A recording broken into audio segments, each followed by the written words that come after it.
Пратеничката група на ВМРО-ДПМН бара парламентот да се распушти и да се распишат предвремени парламентарни избори кои би се одржале заедно со председателските. Зоран Заев да си поднесе оставка од функцијата премиер и во најкусможен рок да се состави техничка влада со цел да се испочитуваат роковите. Како аргументи ги посочуваат, а штетите кои СДСМ ги направиле во однос на националните и државни интереси, како и политичките поделби во општеството.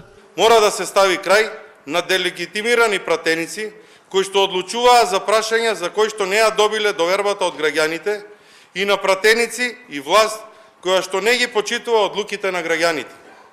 Време е да се стави крај на двегодишните лажни ветувања од страна на власта.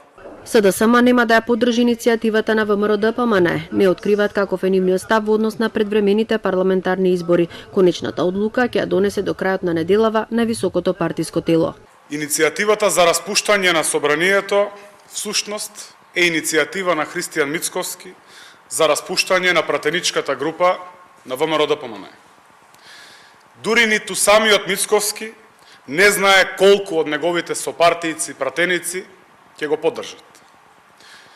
Мицковски е во паника поради влезот на Македонија во НАТО и во Европската Унија. Според собранискиот деловник, председателот на парламентот во рок од 3 дена откако ќе прими одлуката е должен да ја достави до пратениците. Потоа тече рок од 15 дена по кој има законска обврска иницијативата да ја стави на дневен ред на собраниска седница.